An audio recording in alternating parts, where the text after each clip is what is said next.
So you remember last time that I said the tires came out of the box a little soft. I'm just gonna inflate those now.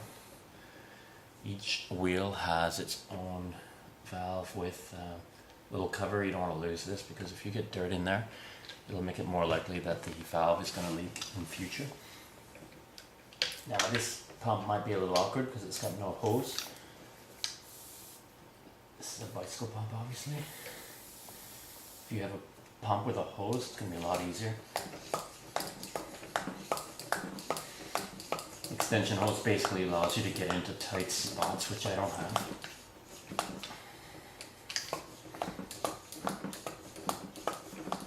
Taking a surprising amount of pumps to get this pumped up. Again, if you had a foot pump, like a proper foot pump, then this would be a pretty quick job. I wouldn't suggest using an air pump that's meant for a car though. I think the pressure would probably be too high for such small tires.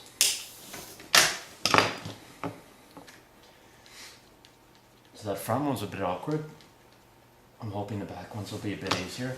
You'll notice I've put the brake on just to hold things in place and just kind of release the brake for a second.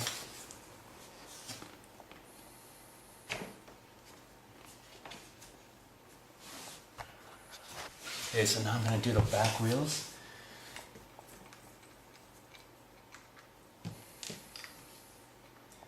Again, these are a lot easier because they're a bit bigger.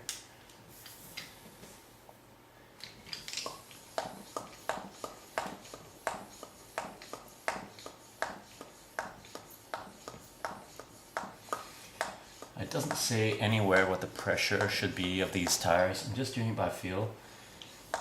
Obviously, if they're a bit soft, it's going to be a bit harder to push this. I don't think you can over inflate with a little hand pump like this either. I don't think you have to worry about bursting it.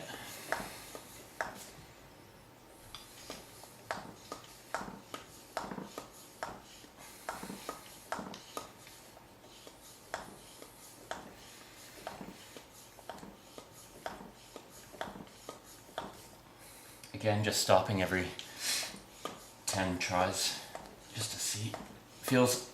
Feeling a bit more resistance now, so that's probably about right. And I'm just going to go ahead and flip it around and do the other side now. Right now we're sitting behind the pushchair on the floor, just so I can show you up close the brakes and how they work. Basically, you have two brakes, one on each side, one for each of the back wheels. Both should be applied. And if you want to release the brake, basically just pull it up. You can just about do this with a shoe on as well, so you don't have to bend down and do this. And then obviously to apply the brake, just press down. There's no spring, there's no mechanism to this. Just basically, it's just a bit of quite tough plastic which locks the axle of the wheel. The other thing you want to look at here, if I just raise the brake again, is this here is your release for the wheel. So if just get your finger in there, there's a plunger, a little spring on it. If you press that in and basically pull on the wheel, I won't do it now, but if you pull on the wheel at the same time, the wheel will come off quite easily. This is good for maybe fitting it into a smaller car, or any time you might want to get the wheel off. By tightening up this device, you can effectively raise the seat, and obviously by lowering this strap here that you'll see, you also lower this seat. So I'm just going to go ahead and show you how that works now. While I do this, but basically you can see that if I just lift the seat up like this, we've got some slack on the cord, that this is in behind the seat again.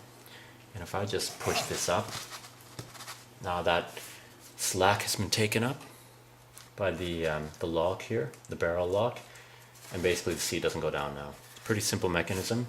Obviously you can put it down about halfway.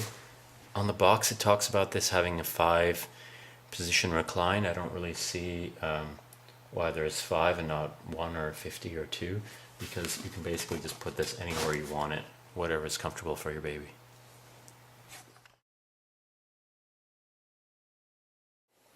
Now, when I ran out of hard drive space in this camera last time, I was just putting the child tray on.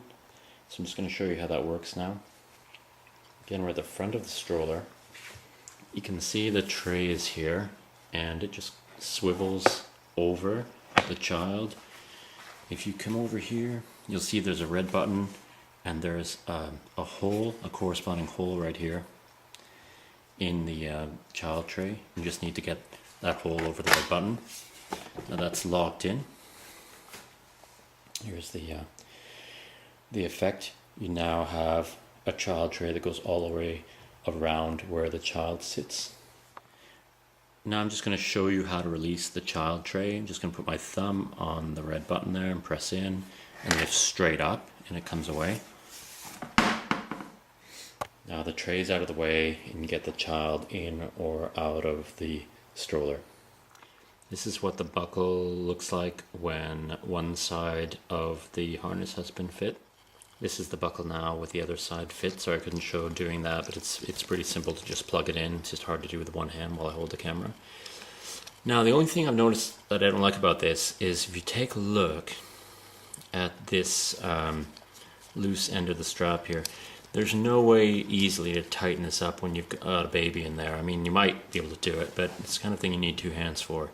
So basically you're going to have to do a bit of trial and error, and you're just going to have to see, you're going to have to get this the right size. You're going to have to adjust it, maybe take the child out, readjust it, put him back in again, tighten it up again. The same thing goes for these shoulder straps. Again, you can adjust them, but there's no quick way like you would have on a Bugaboo or another stroller. There's no quick way to tighten that up once the baby's inside. Now, everything that you need to do on this pushchair, with the exception of raising the seat up and down, is accomplished by basically pressing or pulling on a bit of a red plastic. So if you look on either side of the pushchair handle, let me just pull back a bit, you can see these finger pull devices. And basically, if you stand behind the pushchair and pull on both of those at the same time, you release the lock and it'll allow the whole pushchair to fold. I'm going to show you now how to fold this thing up. It's not very hard. Notice I'm going to start by pushing the sun canopy out of the way. It'll just help me to fold it up a little bit more easily. Here are the finger pulls, one on each side. They're red, easy to spot in a pretty comfortable location. If you just pull on both of those at the same time, you'll see that the whole thing starts to fold in half. I'm just going to help it a bit. I'm going to rest it on the handlebars and push down on the mud guard of the front wheel. You see that it gets pretty compact, it's not bad. I'm going to turn it around.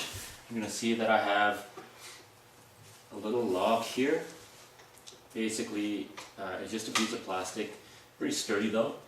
And I'm just going to pull it up and put it over the little knob or flange that's here. And it's just going to help hold it together to make it easier for us to carry around. It'll stand like that quite safely, I would say. It's basically balanced on the back wheels. I've got the brake on, that helps. And the handlebar, which again has that grippy handle, so it's not going to slide across the floor. So I put it on the floor horizontally so you can see how small it can get when it's folded up. That's going to fit in most cars. I would say if it takes up too much room, you can take the baby tray off and you can take the back wheels off. They're not very hard to get off. The front wheel, you would need some tools to take it off. The US version has a quick release. This UK one doesn't have a quick release on the front wheel. So basically you take the wheels off the back if you want to make it that a little bit more compact, and put the wheels somewhere else in the boot of your car or wherever you need to put it. Now we might as well show you how to put it back to the usable position. Again, I'm going to have it in this position on the ground so the wheels are already where they need to be, the back wheels. I'm just going to pull up gently on the handlebar, but remembering that I need to go over to the side here, undo the little locking clip here, push it out of the way, and just, without too much effort, just unfold it.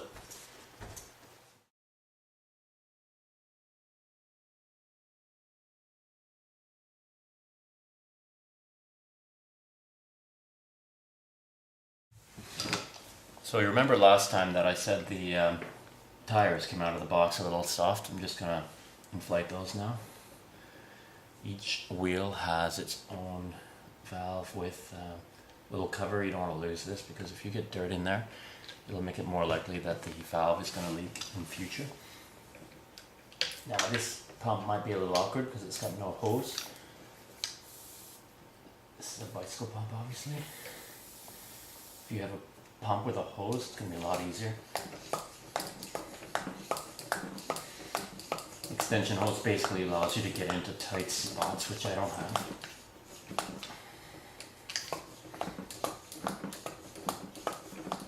Taking a surprising amount of pumps to get this pumped up. Again, if you had a foot pump, like a proper